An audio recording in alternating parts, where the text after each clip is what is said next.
LPUPৰ 4699টা পদৰ বিজ্ঞাপন প্ৰকাশ কৰিব অতি সোনকালে। এই সম্পৰ্কত আজি কিছু কথা আলোচনা কৰিম।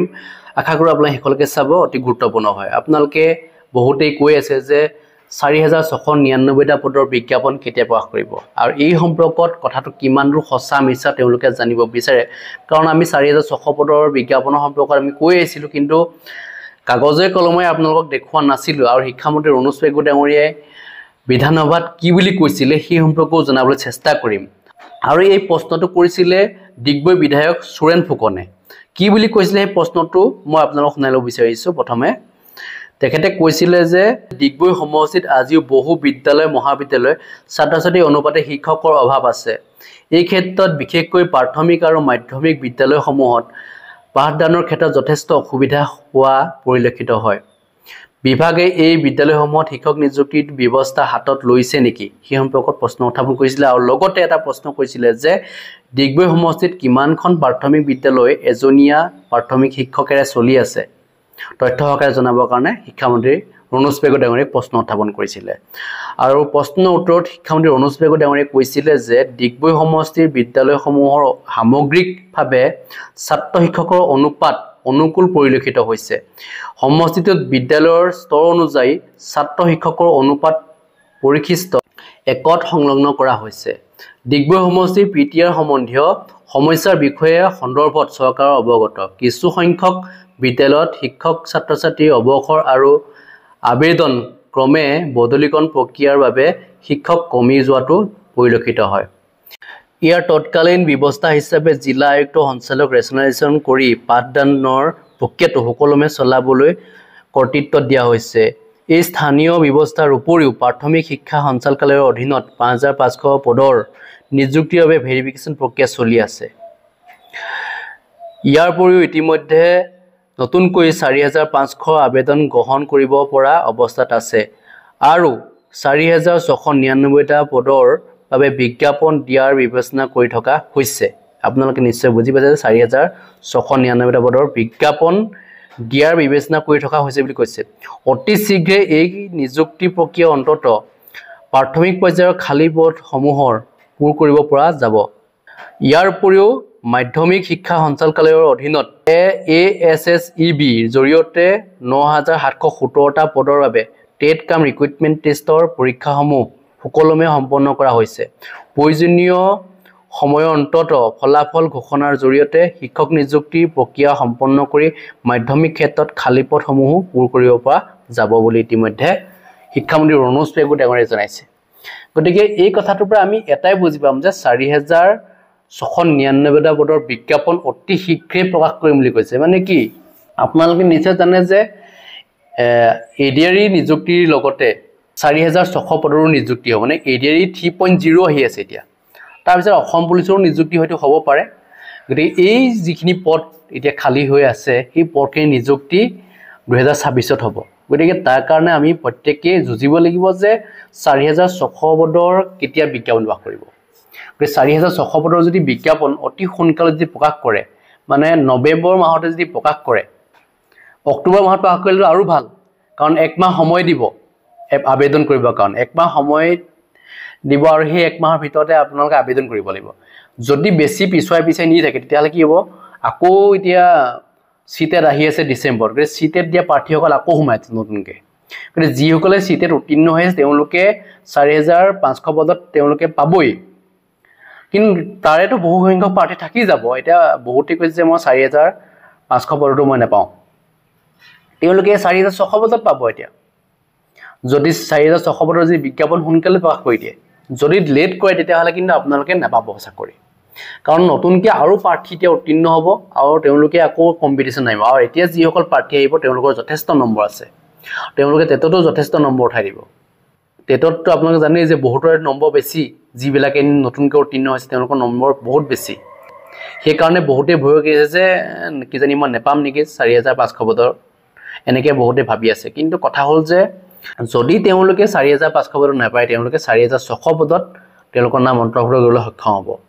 যদিহে এই বিজ্ঞাপন সোনকালে প্ৰকাশ কৰে। যদি ডিচেম্বৰ পিছলৈ গুচি যায় তেতিয়াহ'লেতো আৰু সেইসকলো আহি যাব, নতুনকৈ যিসকল টেটত উত্তীৰ্ণ হ'ব LPUP তেওঁলোক আহি যাব। তেওঁলোকে নম্বৰ বঢ়াবৰ কাৰণে সুবিধাও লাভ কৰিব কাৰোবাৰ যদি নম্বৰ কমি আছে সেই সকলো সুবিধা লাভ কৰিব আৰু লগতে মানে কি কৰিব আপোনালোকে জানে যে নতুনকৈ বহু প্ৰাৰ্থী উত্তীৰ্ণ হৈ যাব বহুতে বিএড কৰিছে ডিএলএড কৰিছে এতিয়া নতুনকৈ সেইসকল প্ৰাৰ্থীটো বহিবই পৰীক্ষাত আৰু টেট কাম ৰিক্ৰুটমেণ্ট টেষ্টত যিসকলে উত্তীৰ্ণ হ'ব পৰা নাছিল তেওঁলোকে এতিয়া যেনে প্ৰকাৰে হ'লেও নিযুক্তিৰ কাৰণে চেষ্টা কৰি আছে যে নাই এডিআইডিত লগাম নহ'লে মানে তেওঁলোকে এলপিইউপিত আহি যাব যদি তেওঁলোকে ডিএলএডটো কমপ্লিট কৰিছে বা কোনোবাই যদি বিএড কমপ্লিট কৰিছে তেওঁলোকে এলপিইউপিত আহি যাব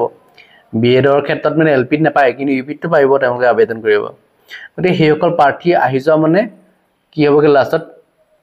পোষ্ট আছে মাত্ৰ 4600 তাতে কম্পিটিশ্যন কেনেকুৱা হ'ব ভাবি চাওক এতিয়া যেনেধৰণে কম্পিটিশ্যন আছে মানে 60 তললৈ জেনেৰেল কেটেগৰী প্ৰাৰ্থীসকল নাহিবই মানে এনেকুৱা হ'বগৈ মানে তেওঁলোকৰ কাট অফ 60 তলত নাহে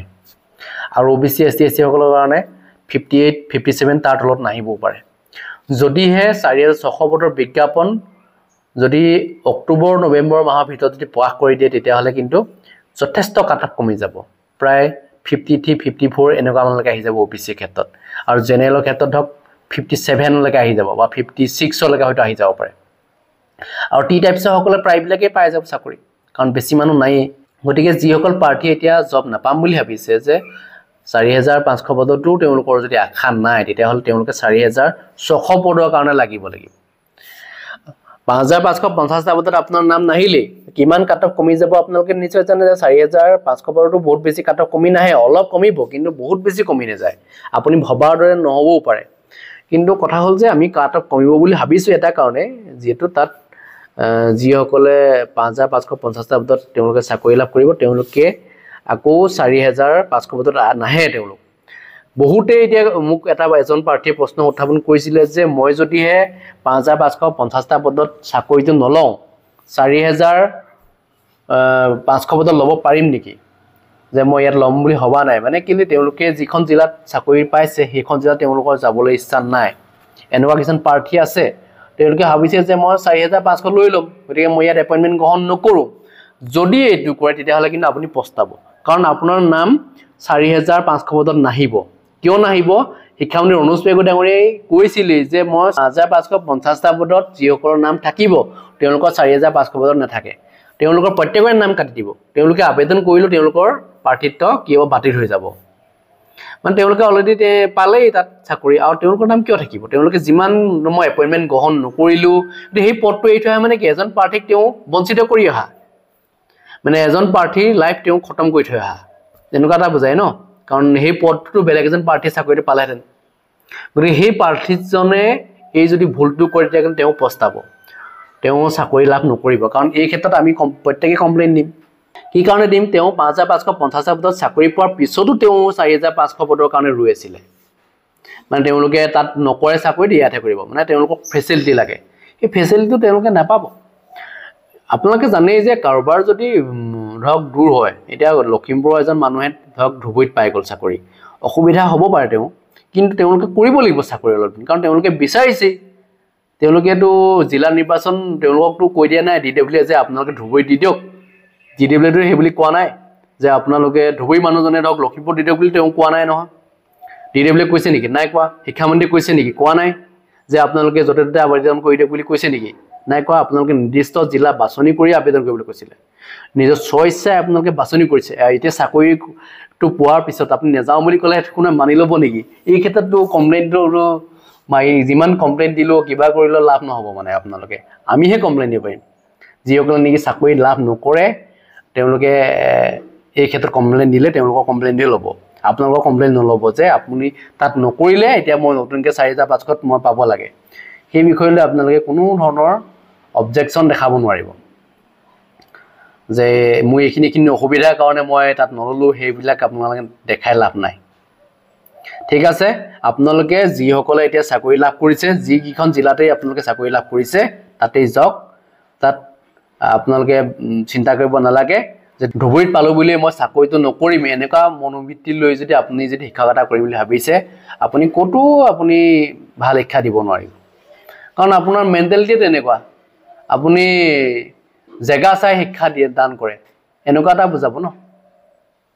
গতিকে তেনেকুৱা মানুহ আৰু শিক্ষা বিভাগত হয়তো নিবিচাৰিব শিক্ষা বিভাগে এই ক্ষেত্ৰত আপোনালোকে কমপ্লেইন দিলেও লাভ নহ'ব কাৰণ আপোনালোক নিৰ্দিষ্ট জিলা এখন বাছনি কৰিবৰ কাৰণে সুবিধা দিছে আপোনালোকে সেই নিৰ্দিষ্ট জিলাখনত যাব লাগে